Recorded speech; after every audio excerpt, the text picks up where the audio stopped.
back to another episode of The Bloody Truth. And this morning I am joined by Abby Birch, money making sense person extraordinaire. I love that title. I might change it. Yeah, and also one of my favourite hashtags that we sort of semi-created on one of your posts. What would Abby say? I have to say I use it everywhere now. So thank you, Samantha, for giving me a movement, not just a new job title. I like what would Abby say, but in a non-judgmental way. I'd like to just say. Yeah. Oh, absolutely. It happened because Abby came to do a brilliant workshop for Kirsty's ADHD group. I'll make sure I get the letters in the right place. And it was amazing. And we looked at different ideas behind money and neurodivergence and how we spend money, and just there's been this little voice in my head now when I'm like thinking about like savings or money. I'm like, what would Abby say? So yeah, we've turned it into a movement. It's amazing. And actually that whole workshop like changed sort of the way that I was looking at my business as well, which is really cool. So I'm trying to bring neurodiversity. I've recently been diagnosed with ADHD as well, so I'm trying to bring that into my work. I'm doing an ADHD coaching qualification at the moment to run alongside my money coaching, to really try and support the neurodivergent community with money, because there's a real lack of support out there for people alongside my kind of traditional, as it were, financial well-being in the workplace work. So that whole workshop, not only did we create a movement, Samantha, it also changed my whole like outlook on what I'm doing. Yeah, you know, it's really important, and I think we did discover a lot in that workshop about how difficult it is. I mean, for anyone that I know you kind of sort of briefly touched on it, but for anyone that doesn't know, like what exactly your position, role that you know, I know you want to work for yourself. That wasn't the word I wanted to say. Not role. You know what? Oh my goodness. I'm halfway through my coffee, so I'll let you take over. So I would call myself a financial wellbeing and money expert. So I provide financial wellbeing, education and support into workplaces to help support people with their money, because we know when people have got financial stress that they are less productive, the absenteeism goes up, and retention is a major issue when people are struggling with money, is that people will look for another job. So that's part of my work, but also it links so closely with mental health. And mental health now, the CIPD, dare I mention it, the CIPD now lists that as the #1 reason for long-term sickness in the UK. So anything we can do to support mental health and anything we can do to support that conversation is like really, really important. And the reason that now, you know, joking aside, you know, from the workshop I did with you guys and Kirsty, I also, from that, I realized that there is it tends to be a one size fits all financial well-being solution in the workplace. And actually what we need to be is more inclusive, because neurodivergent brains work differently. We process information differently. Tasks, we need to break them down into much smaller chunks sometimes to make them more achievable for actually, to be fair, for everybody, but especially the neurodivergent community. So really want that theme to run through my work. It's really important to me. As I just said, you know, I've recently been diagnosed ADHD myself. The reason for that is because my son is autistic, ADHD, and we were just talking before, he's also dyslexic. And so it's like really, really important to me that we include everybody in the conversation. Yes, I love all of that. I'm glad that you said that, because that was far more eloquent than where I would have headed. As I say, I also do like one-to-one money coaching for people if people are interested in that. And as I say, I'm doing at this precise moment in time a ADHD coaching qualification to try and merge those two things together, so that, you know, I can build systems and tools that work for our neurodivergent brains. It's so exciting. And I knew I wanted you to come and join us on The Bloody Truth, and maybe people might be thinking it's a bit of a tenuous link. How do we get from money to periods? But we had like a few different ideas, especially surrounding, period tax, neurodivergent, especially the ADHD tax. It is strong. So we're definitely going to get into that. But I do like to ask my guests when they come on, because I think it's so interesting, especially as it spans different generations as well, depending who it is, and culturally how things have impacted us. But do you remember your first period? I do. Yeah. Okay. My mum died when I was 11, which is a really sad story. But so we'll put that to one side. But my mum died when I was 11, and actually she was really poorly for quite a long time before she died. And so she had done quite a lot of groundwork in explaining about puberty, which is unusual in my generation. Yeah. But she'd actually done quite a lot of work behind, because unfortunately she was really poorly, and they obviously knew that it was terminal basically, and that she wouldn't get better. So she'd done quite a lot of work. She'd talked to me about puberty, about periods. So I knew about it, and I knew it was going to happen. But to add some comedy into this, well, it's not really comedy, but like black humor. My first period was literally a month after she died. So whether that was a stress thing, or whether it's just a random coincidence, the two things happened. And I just remember, like, my poor dad, I remember shouting from the top of the house, "Dad, I've started my period." And now as an adult, I'm like, can you imagine how that must have felt for him, having just lost his wife and like dealing with a 11-year-old, because I was quite young as well, 11-year-old daughter. So yeah, it is very etched in my mind, and I was very, very lucky in the fact that I was prepared for it. We talked about it. I knew what to expect. I knew what to get. I was going to say what to go and buy, but it's not really about that. We had the facilities in the house, I guess, is what I needed in the house. So yeah, I just feel so sorry for my poor dad, who was like dealing with everything, and then that appeared on top of everything else as well.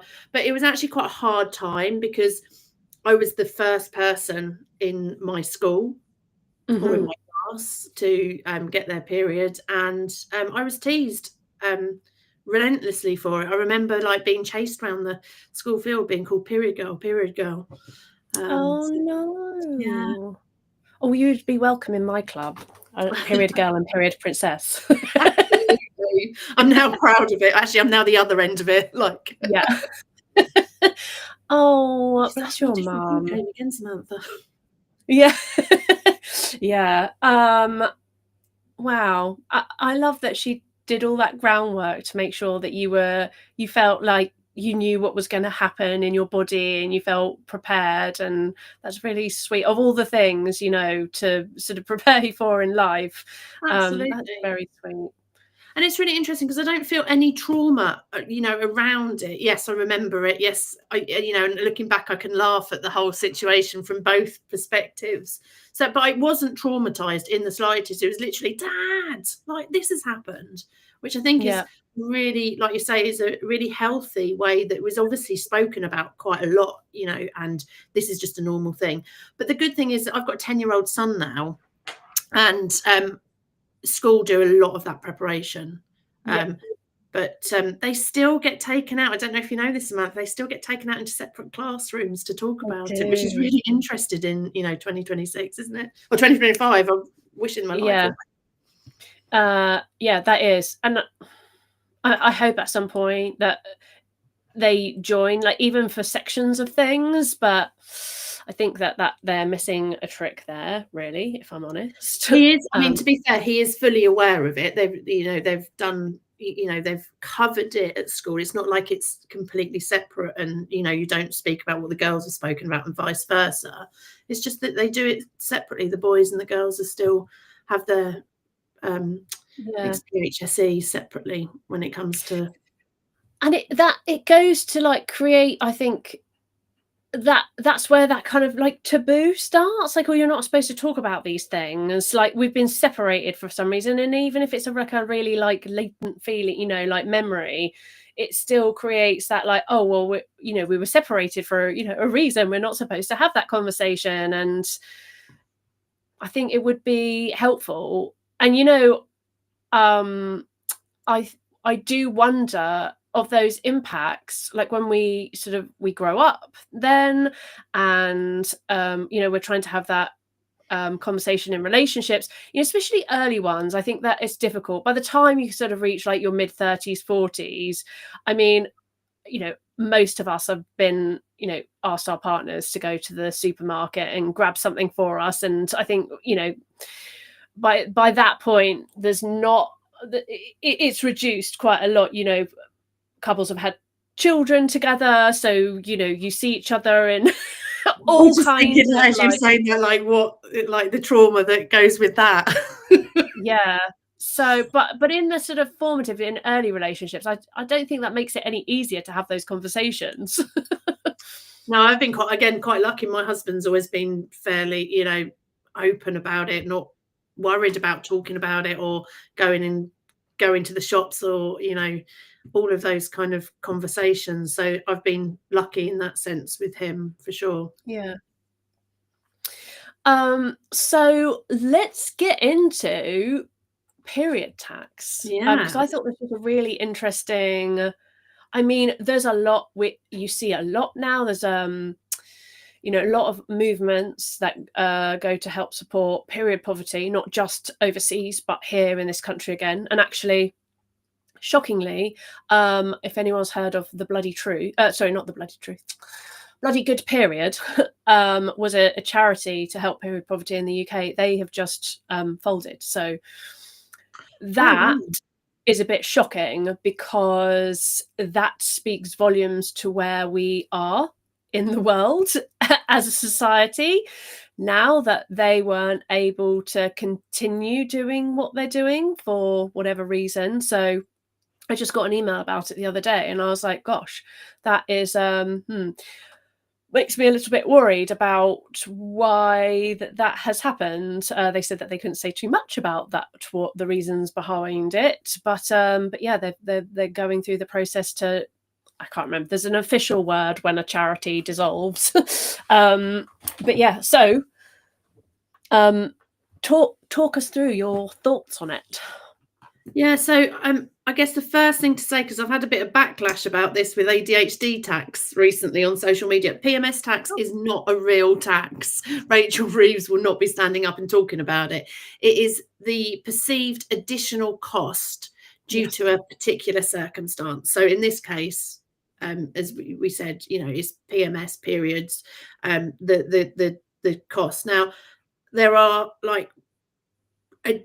always additional costs with different things, but if you think about it, the obvious ones are, you've just mentioned it, period wear or period products that we need on a monthly basis, that that other genders don't need, and don't have that's an immediate direct cost to us as a woman, that men certainly don't have.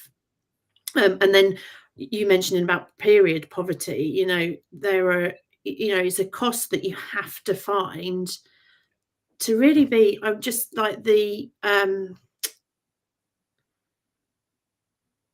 be, I can't think of the word I'm trying to find. It'll come to me in a second. Sorry, there's my ADHD brain.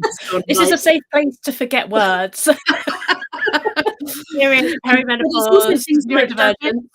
direct costs are things like Yeah, additional painkillers. If you've got yeah, I'm really not doing very well, endometriitis, or you have yeah, PMDD, or you have painful periods, you have to go and buy yeah, additional yeah, painkillers. Things like doctor's appointments that we have to attend, the cost of travel to doctor's appointments and time out of work, and yeah, special foods. People have to have a special diet sometimes to be able to manage those symptoms, and all of these things are an additional cost, and will actually directly affect ourselves in our pocket. But I was thinking as well about like the hidden costs of PMS. I wondered whether you had any at all, Samantha. Yeah, I mean, uh, again, a little. So, yes, there are these perceived costs that go. I mean, with anything that sort of deviates from the norm, like, neurodivergence, ADHD, periods, whatever. I mean, this is our wheelhouse is is ADHD and periods, so that's what we're focusing on. That's not to say there aren't like perceived costs with like many other things like chronic conditions, autoimmune diseases, etc. But just to talk specifically about this, I think there's a lot. I think emotional spending is really difficult to navigate. Self-soothing is what I wrote down. I liked that, self-soothing, hot Yeah. chocolates and chocolate on the sofa with a blanket. Yes. With the Yeah. heating turned up. There you go. There's another direct, all joking aside, these are all indirect costs. So, Yeah. and like you say, emotional spending and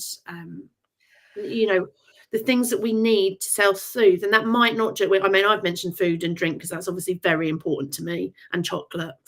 But Yeah. there are other things that people do to self-soothe, isn't there? Like overspending, like going Yeah. shopping, like because they don't feel, your hormones, and you don't feel great, and your PMS is like affecting how your mood is, and people will go shopping and go clothes shopping, for instance, or whatever that looks like for you, it is an indirect cost. Yeah. My I definitely have a lot more parcels from Vinted, like in my sort of pre-ovulatory phase.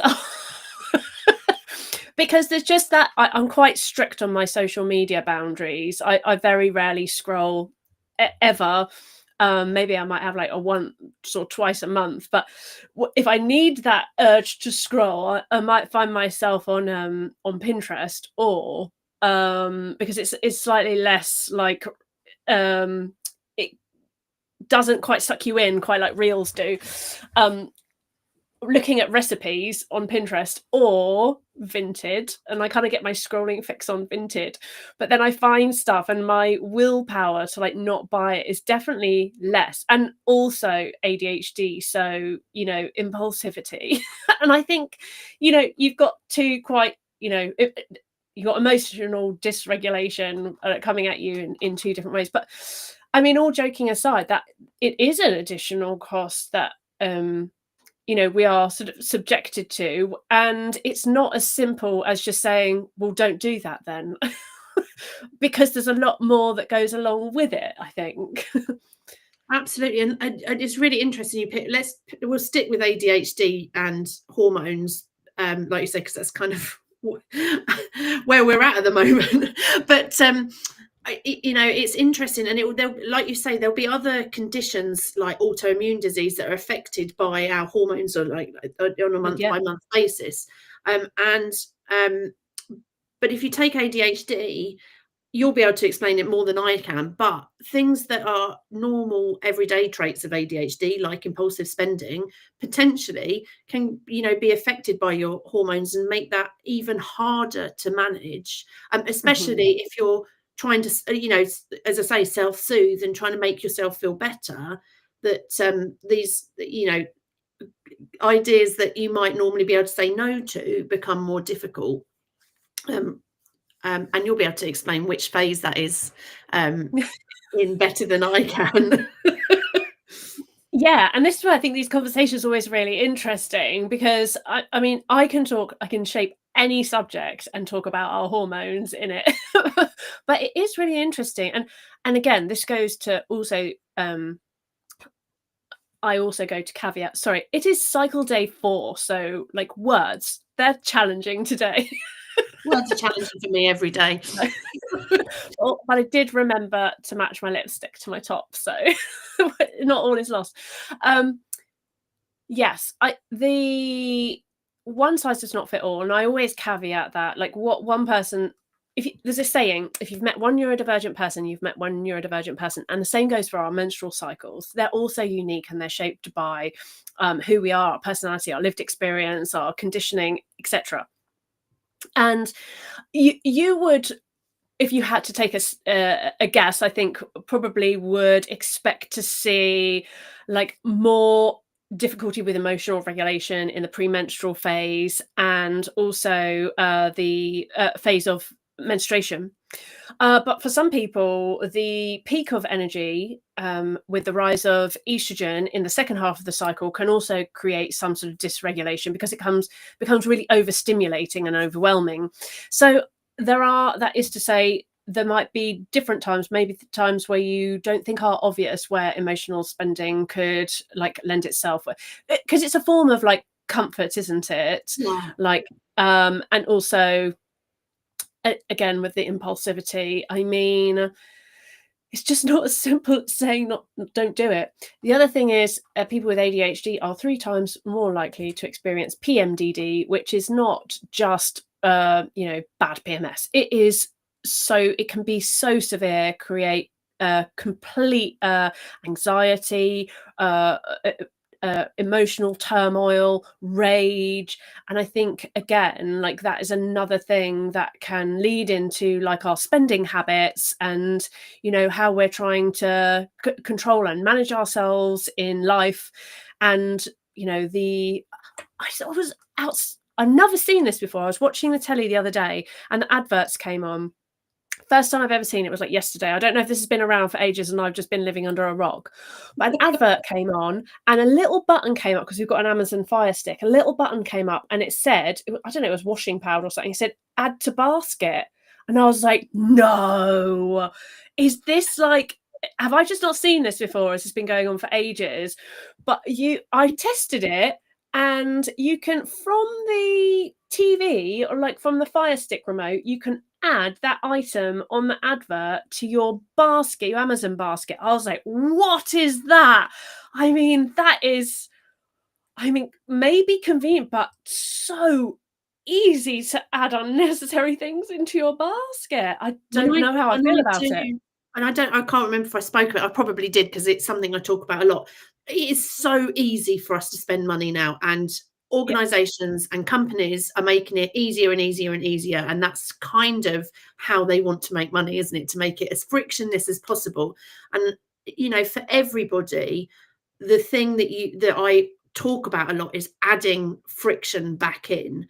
And that's yeah, so important, especially with ADHD. And if we're talking about your cycle, is like to try and work out those pinch points in your cycle that you're more likely to overspend, so you can, first of all, knowledge is power, isn't it? And then secondly, you can try and put some friction back in around those areas. But that does not help in the slightest, does it? If you can just literally sit on the sofa and press go. And I just think the psychology behind that is the organizations trying to overcome any friction that you have with buying, and that is really worrying. I'm going to look out for that now, Samantha. I know. I'm sure that that's new, but it was. I mean, also, I've never watched an advert really and thought, oh, I want that thing. I've always like, I don't know, it's never the things on the adverts are the things I that I want. But I don't know, I just, maybe that would just persuade you. I don't know, if you were in the mindset that you're like, oh well, I could just add that to the basket. I don't know, even if you're like, oh, I need washing powder, I'll add that to the basket, and then that will remind me to get the actual thing that I wanted. I don't know. It just sat uneasy with me. Like, I just like, I don't know. That's a bit scary in terms of like spending. Absolutely, I'm So going to look into that. yeah, Because, as I say, it's something that I talk about a lot, is like adding friction to your system. But that's almost like coming into your front room and saying, "Hey, do you want to buy this product?" Like the old door-to-door salesman, like coming and yeah, making it so, creating the FOMO.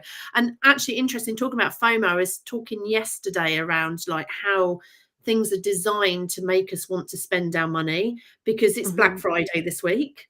yeah, And so that's something to be aware of, is that organizations, companies, Amazons, all the online shopping portals are going to be absolutely hammering that, fear of missing out, FOMO, the it's only available on Black Friday at this price, and really pushing that narrative to try and make us part with our money. And I think, again, awareness is such a great thing. It's like, actually, if you can just go, oh, hang on, do I need this?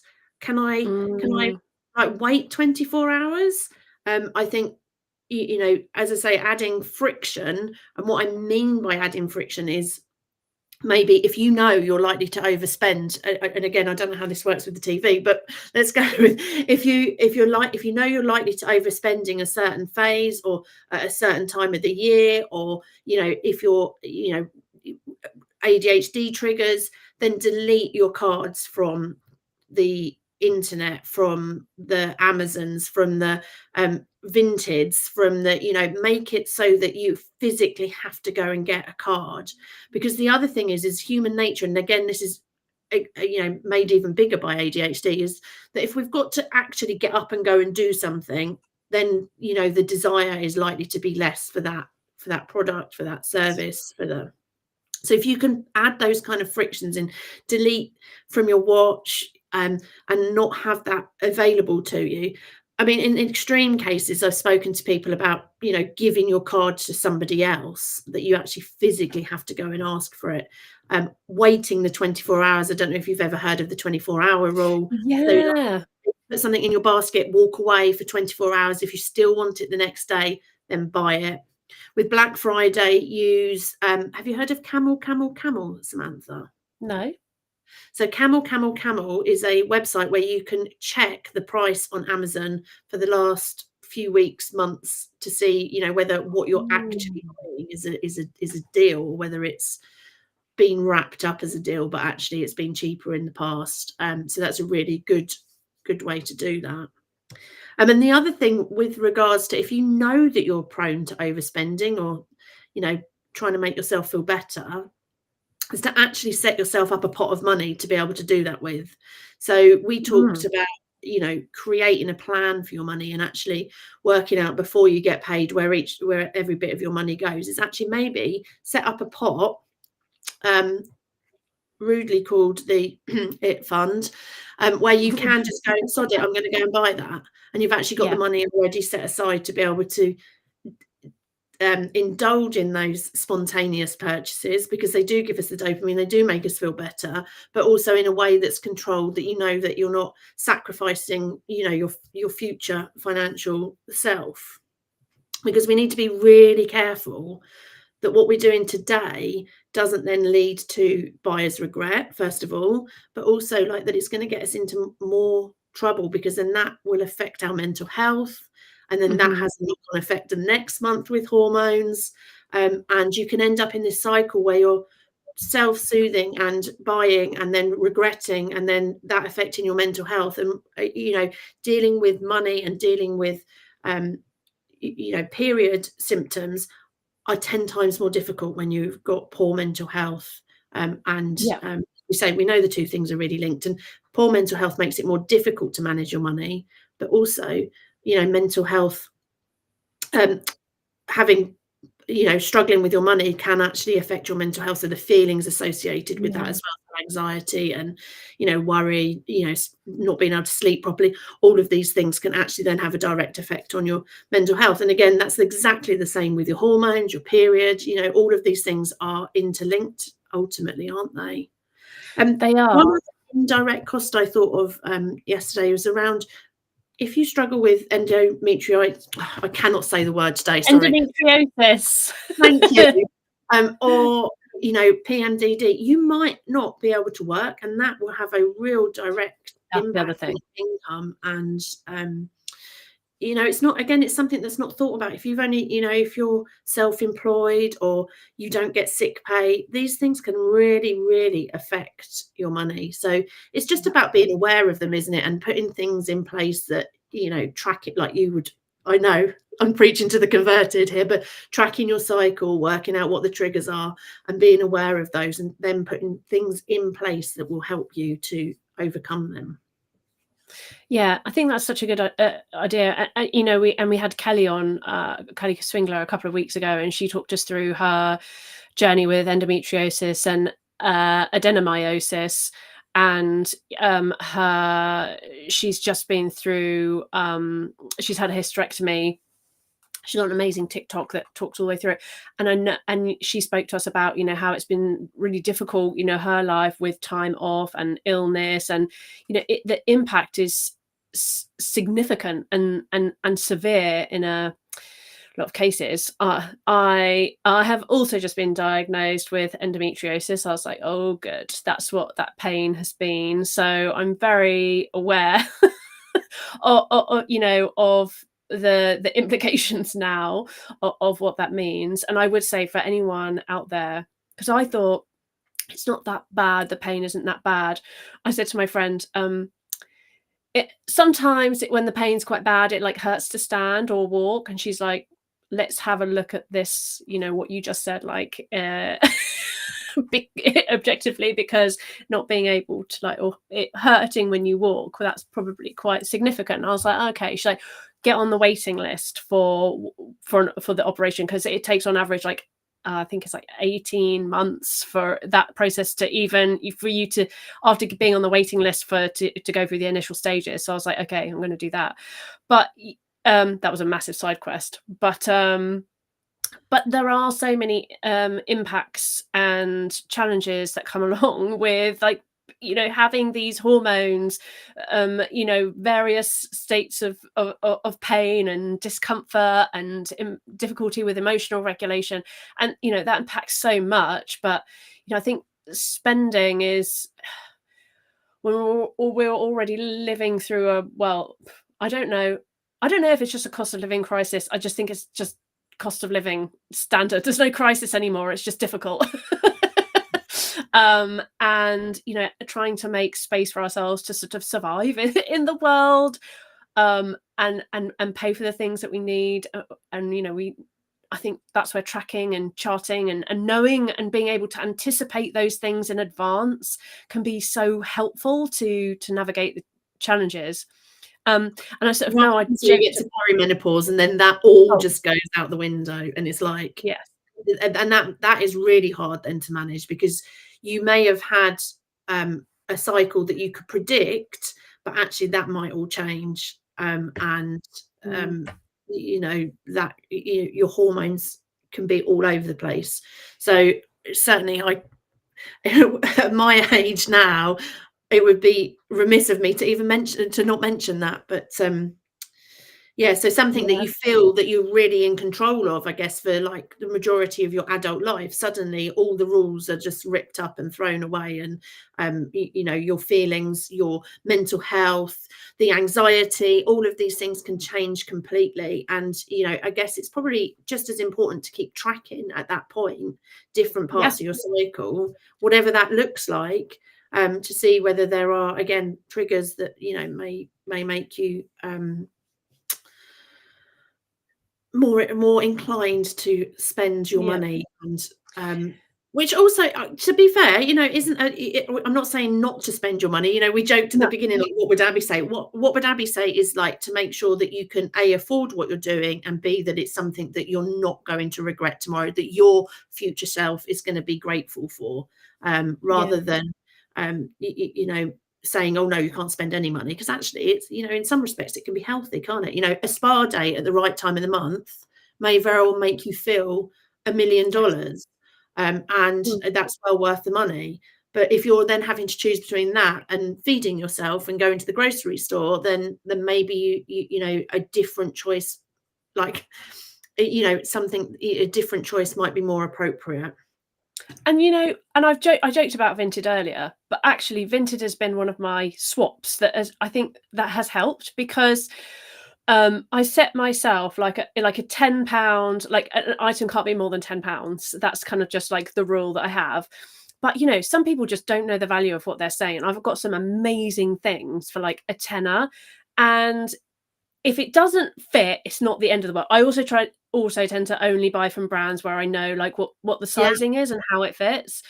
But you can't, even if it's like not exactly how you wanted, it was just a tenner. I mean, there's always the postage, which is a bit tricky.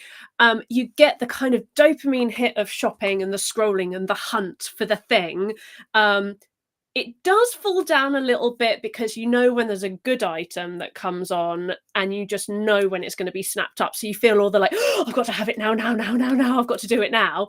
But when you set your sort of parameters like in a quite low spend zone, then it can't do that much damage, but you get all of the emotional dopamine hit from the purchase. But I don't know, that's been one of my swaps. I mean, it's better, it's more sustainable, it goes against like sort of fast fashion and all the single use stuff. So I don't know, what do you think, like as like a Vinted as a swap?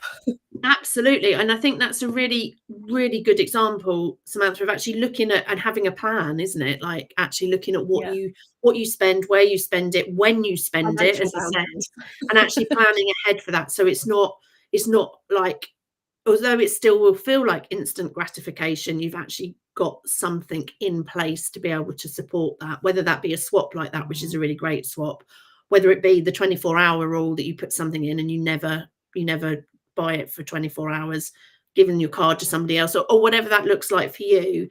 One of the things that I am, again, a really big advocate is like, we have got the technology now with banking is amazing, and automating things and having that plan ahead, like I said, is your kind of number one sort of tool in your tool bag of like sitting down, working out what you want to spend on what each month and automating it, having separate pots, and making sure that you do that before. It's called paying yourself first. So you set all of that up, and then you've got the rest of the money to impulse spend with, or a pot of money to impulse spend with that is there and you can afford to do it. Yeah, I like that. Oh my goodness. Oh, I just seen Naomi in the comments. I have a rule. I only spend what I sell on Vinted, so it feels like I'm not paying. Yes, it feels like I'm not Free paying. money. I love that. Yes, I did that, but now I've sold everything that's worth anything. So I do recycle. Sometimes I buy things and I'm like, it's going back on. Yeah, I was just saying, I'm just hearing my husband in the background, in my head saying, because I would be like, oh, I'm going to sell that on Vinted. Like, yeah, right, okay, whatever, because my ADHD doesn't allow me to do that. Yeah, my partner. I'm aware of. Yeah, I'm aware of time. We've massively shot over, but it's been so interesting. But we'll just say, like, my partner, like, he loves shoes and coats is his thing, and he has so many. So we have a rule now, like one in, one out. So he can buy a coat or a pair of shoes, but he has to sell a coat and a pair of shoes. So we don't like increase the things. And every time he gets a pair of shoes, he makes a sad face. He's like, I've got to sell a pair now, don't I? And I'm like, yes, that was the rule. So that can also be like a way of kind of like just make little rules for yourself, I think are quite helpful. And like say, smart choices and swapping things out, and just trying to be aware of what you're spending and why you're spending it. Yeah. Oh my goodness, this has been so good. I feel like we've only just scratched the surface on where we could have taken this conversation. But thank you for giving us all those great tips. I think friction is the number one. Friction in your system is a great way of, but because it's so easy, and it's designed that way to make us part with our money, and we need to kind of rein that back in a little bit. Yeah. So tell everyone, where's the best place to reach you? Was there anything you wanted to say that you didn't get to say, or? No, no, I have covered everything that I wanted to today, and I hang out on LinkedIn quite a lot. If you're ADHD and you want more money tips for ADHD specifically, you can find me on LinkedIn, on TikTok too. I've just started a TikTok account. Ooh. Is it called What Would Abby Say? No, but I might go off and change my business name to What Would Abby Say? I think it's so good. So now everyone else, all the listeners, can remember, what would Abby say when you're like facing your basket of items? Oh, it's been amazing. Thank you for having me on. Yes, and I hope that's been useful for everybody. And if anybody's got any questions or wants more information, then just DM me on LinkedIn. My inbox is always open, and so you're more than welcome to DM me. Amazing. Thank you so much, Abby. And thank you everyone for watching. Thanks, Naomi, for commenting. And we will see you next time. Bye.